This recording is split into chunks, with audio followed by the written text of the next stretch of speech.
Hi, I'm Shalini. Hope you're all doing well. I'm going to talk about what is the best COVID vaccine for this pandemic. Before going into the talk, I just wanted to let you know that I do not have any financial interest with any companies and I do not represent any organization. All the opinions are my own and I just wanted to share my knowledge.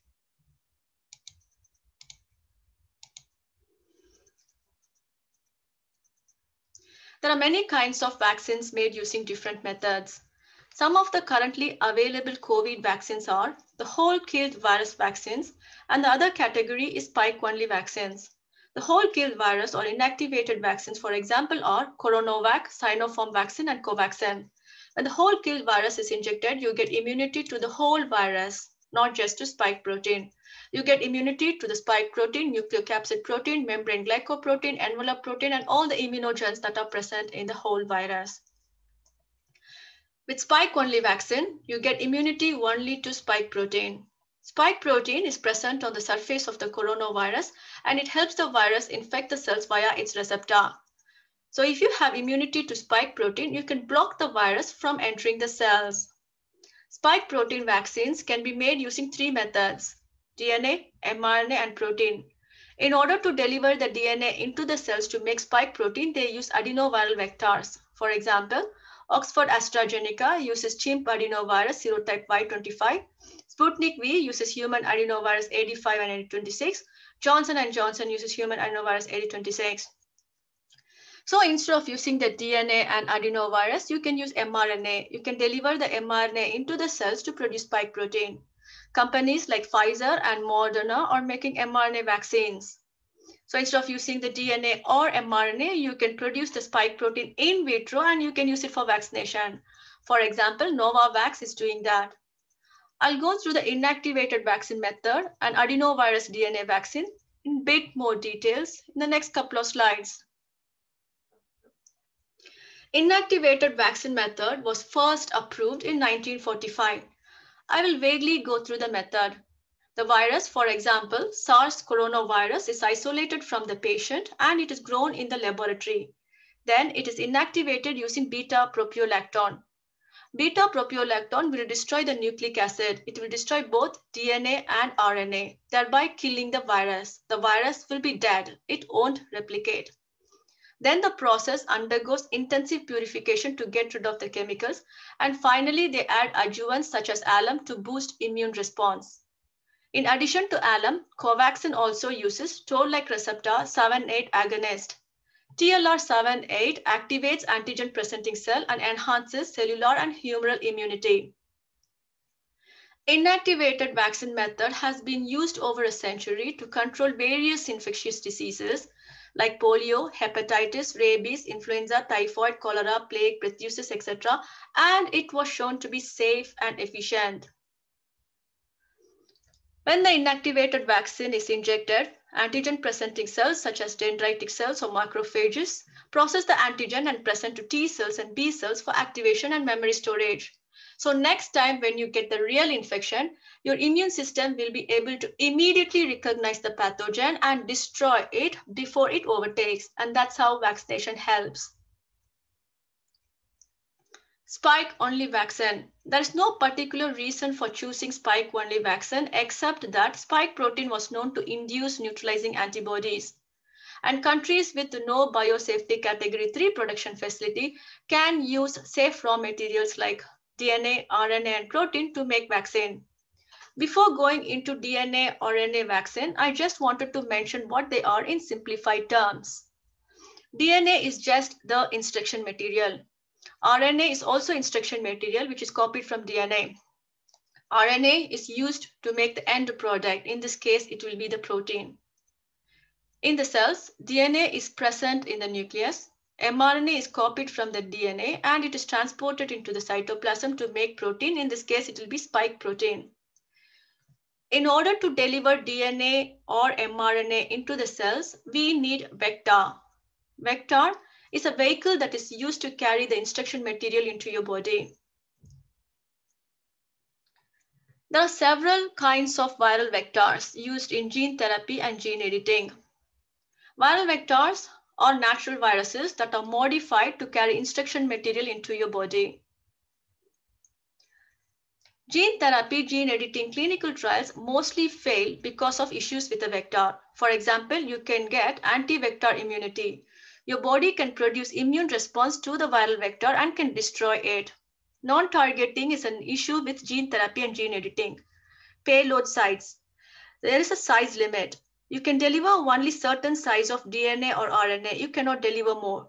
Toxicity is another issue with gene therapy due to repeated injection of the viral vector.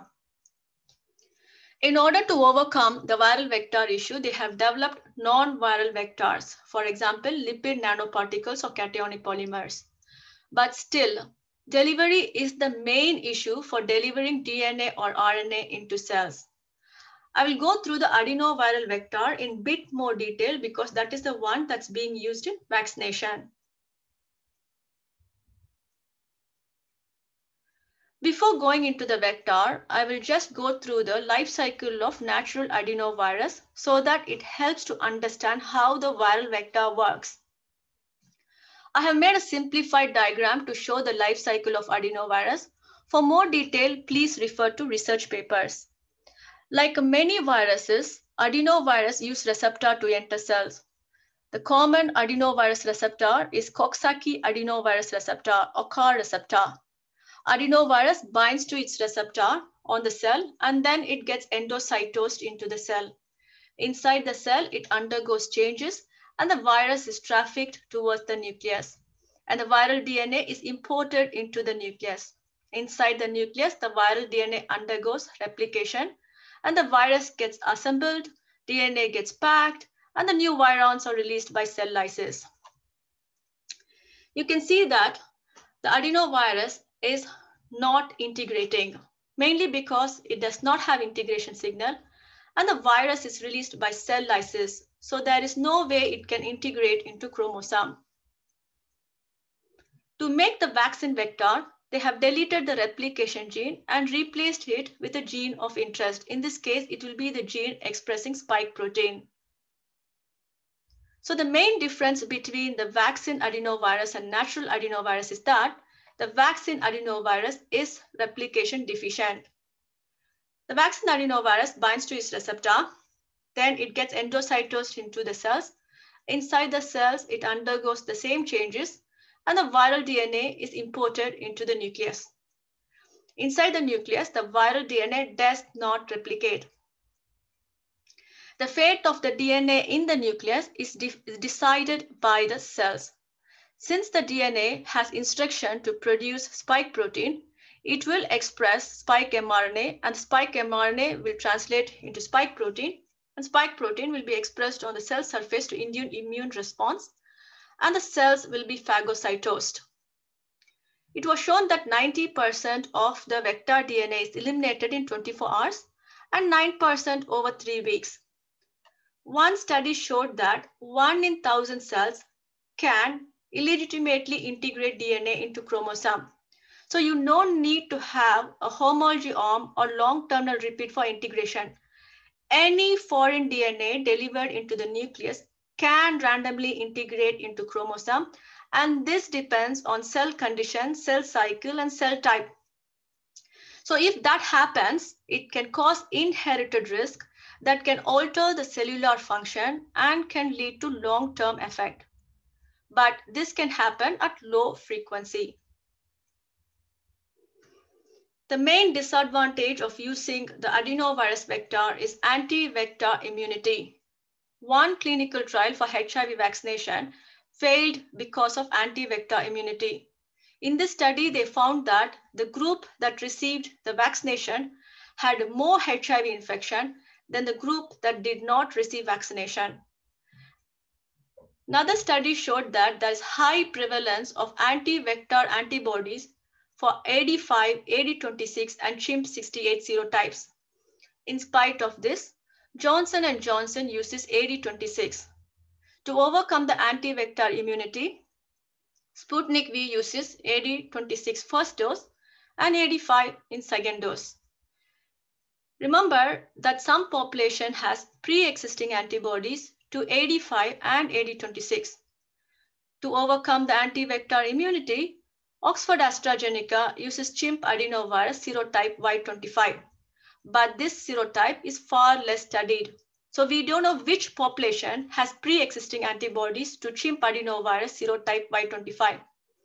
If we have pre-existing antibodies to these vectors, or if we develop immunity to these vectors after a couple of doses, vaccination efficiency may reduce, vaccination may fail.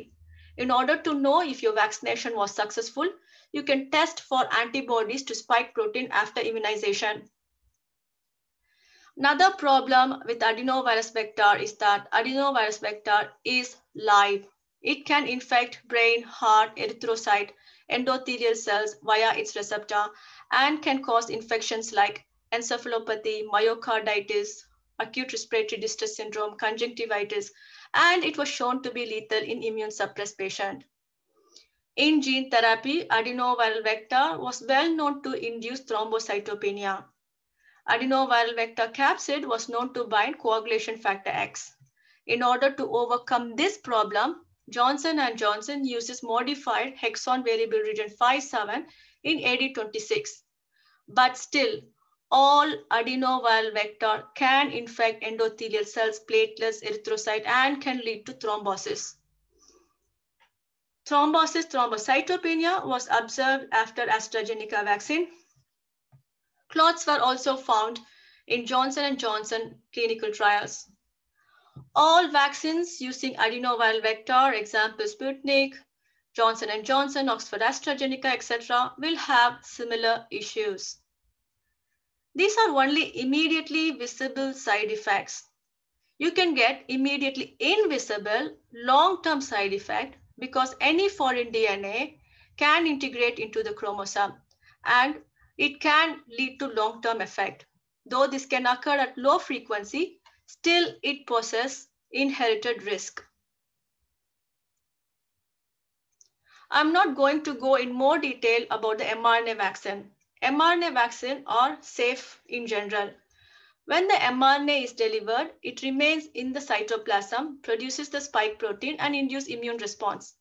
The only issue with the mRNA vaccine is the delivery.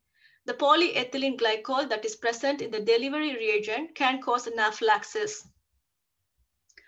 I already mentioned the disadvantage of using adenovirus DNA vaccine.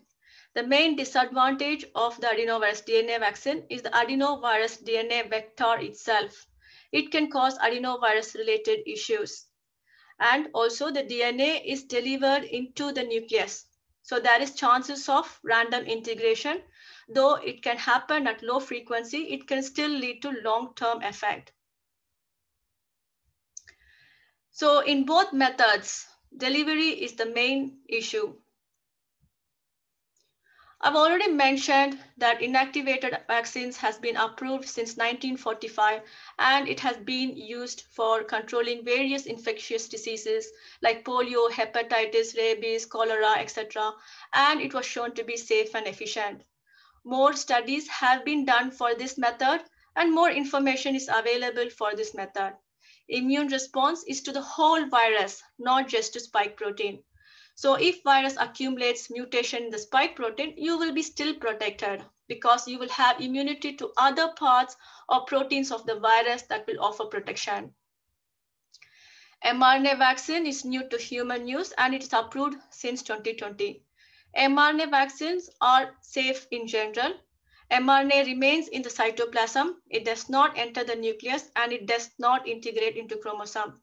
The main issue with mRNA vaccine is allergies or anaphylaxis, which can be treated by using anti-allergens or EpiPens. Immune response is to only spike protein. So if virus accumulates too many mutations in the spike protein, the vaccine efficiency can reduce. Adenovirus DNA vector is being used and studied in gene therapy for over 3 decades and it has still problem in clinical trials, but was approved for vaccination in 2020. The main issue with this method is some population can have anti-adenoviral vector immunity and this can reduce vaccine efficiency. And the adenovirus vector is live. It can cause adenovirus-related issue. and the DNA is delivered into the nucleus. So there is chance for it to get integrated into chromosome. Though this can occur at less frequently, it can still lead to long-term effect. Again, like mRNA vaccine, adenoviral DNA vaccine, it produces immune response only to spike protein. So if virus accumulates too many mutations in the spike protein, the vaccine efficiency can reduce. The reagents in both the new techniques are new to human use, and it is used in mass population. So we don't know what surprises we will get. So based on the information, I can confidently say that inactivated vaccine is safe and efficient than other COVID vaccines. If you have option, please go for the inactivated vaccine. The second best option will be the RNA vaccine. And if you don't have any option than adenovirus DNA vaccine, please take the vaccine because benefits outweigh the risks.